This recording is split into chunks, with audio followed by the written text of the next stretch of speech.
Hello and welcome to Blimey TV. I'm sitting there after Carlisle have just lost again away from home on a foggy night in Colchester.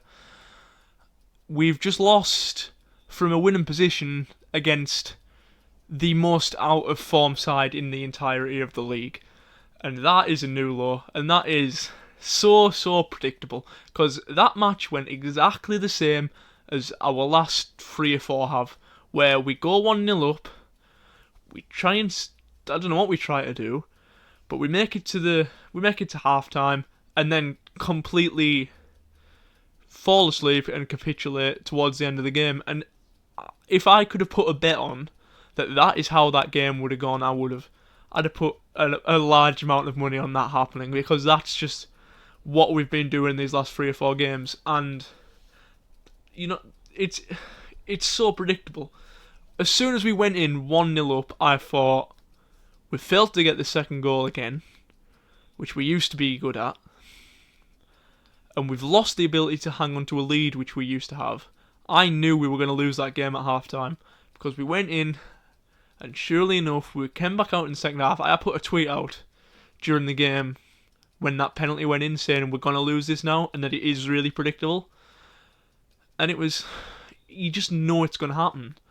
And maybe that's mentally harming the players, because maybe they think the exact same thing, because I can't remember a game where we've come back from a losing position, apart from that one time in the cup against Hayes and Yeading where we should have been ahead anyways, but I'm not going to count that because it's against a non-league side in the FA Cup.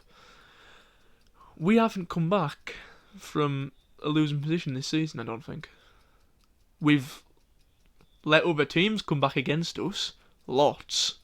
We do that far too often.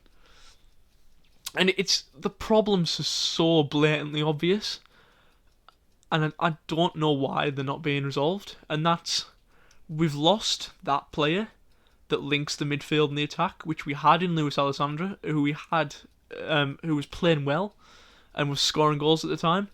Chris Beach clearly tries to take a lot of his game plan from Liverpool, and we're playing the same way as Liverpool at the minute. They're losing every game as well, aren't they? Of course, except of course for Sheffield United. And what Liverpool have is that Roberto Firmino role where he drops back, links the midfield and the attackers, and that's what we had in Alessandra, and that's what we no longer have when we play in Brennan Dickinson, because we got Dickinson playing wide, Coyote through the middle, so we're just having to hoof balls up from the defence. What our game plan is at the minute is we win the ball back in midfield, pass it to Aaron Hayden or one of the full-backs, who then proceeds to boot it up to the top of the pitch and hope one of the wingers can get hold of it and cross it in. That's very clearly our game plan. And other managers are picking up on that. We get it in the midfield, pass it back, boot it forwards. It's the same thing every time. And it's that kind of thing that is why we're in the position we're in, where we've gone from first to the bottom half of the table in 3 months. And that is classic Carlisle, because I swear we do this every season, don't we? We get into a good position where we could go up, and then proceed to do what we have just done in these last few months, and we get to a winning position, and then drop down the league like a rock. It happened under Sheridan when Presley came in, and it's happened in the past so many times, and you've got to question something. Is get your tinfoil hats on here, but you know, is there a bit of a conspiracy where the board of directors don't want to go up to League One? Because, you know, maybe they would have to spend more money if they went up for sure, because we're spending one of the least amount of money in League Two. Never mind if we go up to League One, which is off the table now, to be perfectly honest. I don't see us getting anywhere near that now. What I think's going to happen is this run of bad results will continue till the last couple months, where we'll pick up our form right at the very end of the season, where people will start saying, oh, we're back into our good form, we're going to get promoted next season, and the cycle will then continue, because we start the season off well, drop off towards the middle, sort of pick it up towards the end so that people are left with a little bit of hope, and then repeat.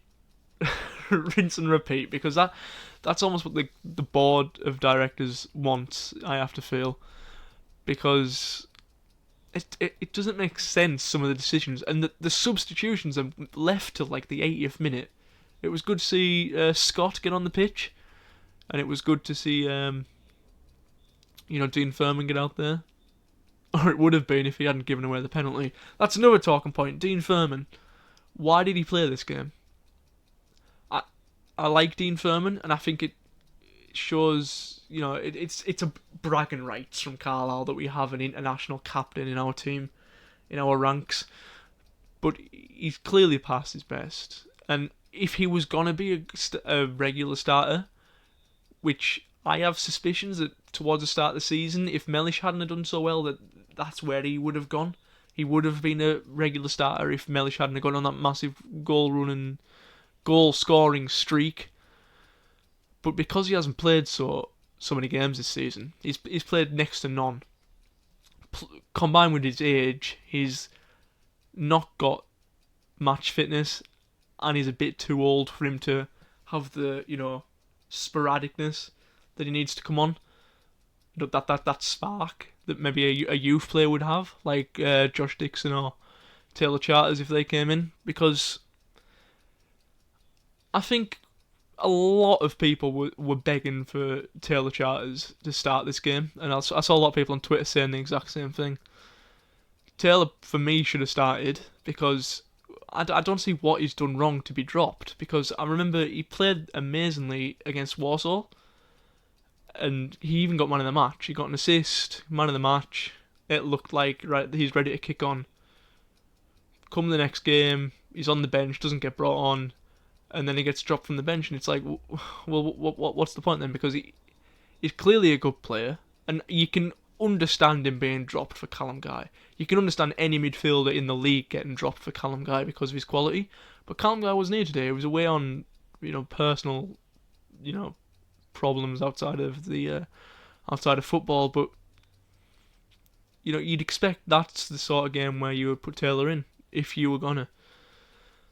And he should have played today, and he wouldn't have made that stupid decision that Dean Furman did that ultimately led to our penalty being given away. And I'm not going to blame the refs, because even with a semi-decent ref, we lose that game. But I know Trevor Kettle by name, and because I've heard of him, and that isn't a good thing at this level. And he awarded 3 penalties, 1 was taken because of the lineman overturning some of his decisions, and that tells you all you need to know about it. But yeah, it's classic Carlisle, mid-table team now. Maybe we'll scrape playoffs, but I'm not too ambitious. In a bit.